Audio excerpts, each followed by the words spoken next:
Good morning, everybody. Jody Brozick with WinterWarriorsLive.com here with head coach Dan Aaker of the Winter Warriors. Dan, hello. Morning, Jody. How are you doing? I'm good. Let's recap last week. Wagner Red Raiders, big victory. Talk about your concerns going into the game and the final outcome. Yeah, I think our biggest concern going in was keeping the level of intensity that we've talked about, and we played really well from the get-go. And can we do that with a team that, just to be honest, we felt we were better in, and those are sometimes the harder ones, not to have a letdown.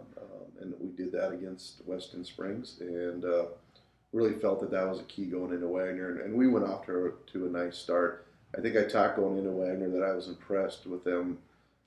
Where they've came over the last few years and physical and really not susceptible to the big play, the way they play defense. They rally, they tackle, and I think if you talk to our running backs, they say that was probably the hardest they've been hit all year, and it wasn't a surprise thing to me. You try to prepare for your guys that way, but we executed really well. We didn't turn the ball over. And we took what they gave us. We got some 7, 8, 9-yard gains, a lot of 5, 6-yard gains, and just kept moving. Nothing really big, which they don't give up big plays very much. And the first 3 games we've got quite a few of those. So our guys not getting frustrated and just methodically doing what we wanted to do was important. Defensively, we played really, really well. I think your stats show 1 first down. Off that tip pass. Yeah. If you give it 1 first down, you're doing something defensively, which I think also gave us good field position in short fields a lot. And we did what we would expect to do and played at a high level again, and finished that first half of the season playing really good. All 4 games are you look back and go, we played really well all 4 games and from all phases, and just need to continue that. Now we look at kind of the second half of the season, and we know these next 3 in particular are going to be really big, important, good competition games, and where we're going to go this second half of the season. Second half of the season starts with Valentine, familiar foe of ours. Let's talk about the Badgers and some of the things that we know about them. Yeah, they Coach Bebout does a really good job down there with them, and you can tell the first thing that jumps out at you. Well, there's quite a few things that jump on you, but when you look at their roster and their starting lineup, you're very senior laden. A lot of those guys are multiple year starters, so there's a lot of experience. What comes with that, I think, especially from an offensive standpoint, it is a lot of dynamics.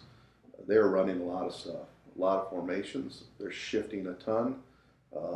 They're unbelievable at screens. I say this every year, and I've never seen a team in 18 years that runs screens as good as them. And what makes that tough defensively and all those things is a lot of mental prep. They'll shift to get us out of where we want to be defensively, and so we got to keep it simple for our guys, which means we're just kind of shifting our guys down. The good news is we've had years where we wanted one defensive end to beat this defensive end and this DT, whatever. We've really kind of went with the philosophy they have to be interchangeable, and games like this is where it's going to come and be important, and the linebackers as well.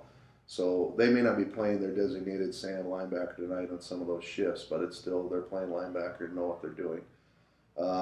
Back to the screen game a little bit, they have a nice balance. They'll run and throw, and what the screen game makes hard is even in passing situations, you really can't pin your ears back and get after the quarterback because they're so good at it, and they'll hit you on those wrong things. So they keep you off balance defensively. And they have a lot of similar athletes. Keller at quarterback, Krolkowski at running back are very similar kids that aren't going to wow you in size or speed necessarily, but great balance. The yards after contact that they've gotten in their first 3 games is pretty impressive. So they're scrappy. They're really scrappy. Aggressive, downhill. A lot of good things that you see on film that concern you as a coach. So you add a lot of things together. Number one, we're on a 12-game win streak against them, against a true rival. I mean, we've been playing this team since the 60s. And so they're going to want us really, really bad. We're going to get their best shot. And we've gotten their best shot the last few years. But they're number one, I think, if they look at their schedule, the team they want to get. Yeah, the fact that very senior laden, they know it's their last chance at winter to break this streak. And good football team, too. So Yeah, what a great test. You know, we need to be ready for it from the get go because the energy they're going to bring to the table, we got to match that. But we also got to remember it's a 4-quarter game. And I think that one thing that we may have an advantage for them is they don't seem to be very deep. And on the line of scrimmage, we're very deep. We're playing 8, 9 guys there, and we've got to be smart as coaches to keep those guys fresh and some of the other guys fresh and make sure that we are as fresh as we can be mid, second half, third quarter, into fourth quarter. And I think that's one thing that could be to our advantage.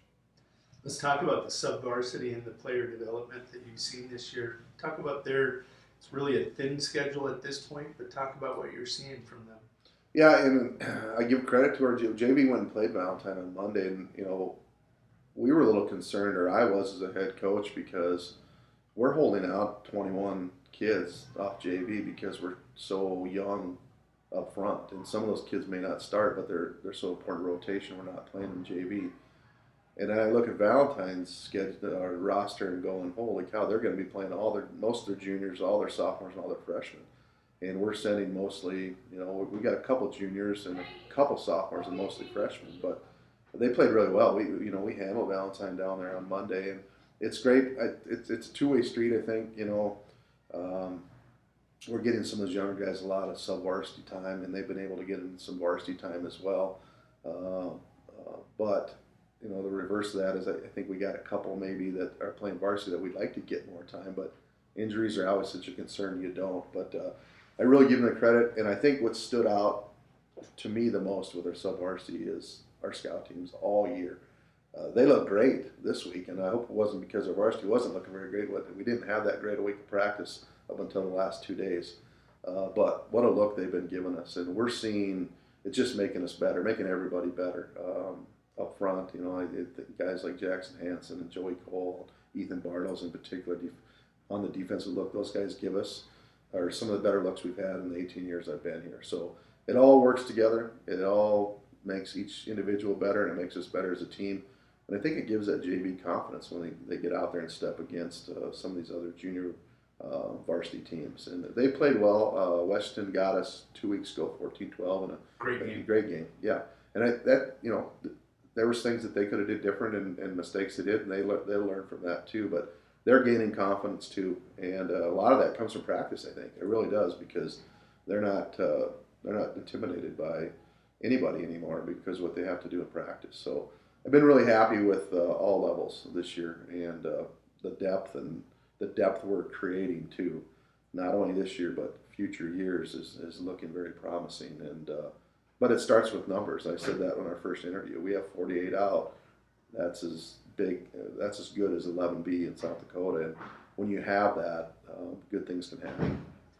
You talk about depth is only as good. It's comfortable until you have the injuries. Yeah. Let's talk about where we are. Are we nicked up, or are we coming through this? Varsity level, we're as healthy as we've been. Sam practiced this week. It's still sore. I think it's going to be something that's going to be a nagging thing, and he's going to be limited rep-wise for a while, I think. But he'll play tonight, and I don't know how much, but he'll play. He'll play significant snaps, I think, offensively. Probably not any defense, but it's just uplifting sometimes when you get a guy like him back.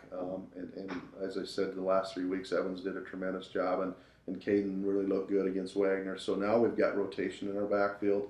We can slide Trevor to fullback if we want. He's been working some fullback. So when he can stay healthy, it just gives you options, which again leads to what I said earlier. We can keep our guys a little bit fresher. A guy like Trevor is just not going to come out defensively. We can't afford to take him off defensively. But maybe having the ability to get him a series off offensively is huge. And so it just opens up some things, and we'll try to do the best as a staff. But it's nice to have everybody back, and hopefully that's the way we are after tonight's game too. Class B, it's going to be a big week looking at the schedule. We've got the rivalry game on the border, some of the other games going on that you're going to be watching. Well, I think Bridgewater and McCook definitely jumps out at you. McCook's been, I don't know if I'd say a surprise team to me, but I think to a lot of the people, they're surprised to me how many points they're putting up, but I knew that they returned a lot and been young the last 2 years. And the new coach, excitement, system. They're liking that system they're running, and they're putting points up like crazy. That'll be an interesting one because I believe that Bridgewater's quarterback is iffy too with a high ankle sprain. That if they didn't have Hawkins would be a big thing for them.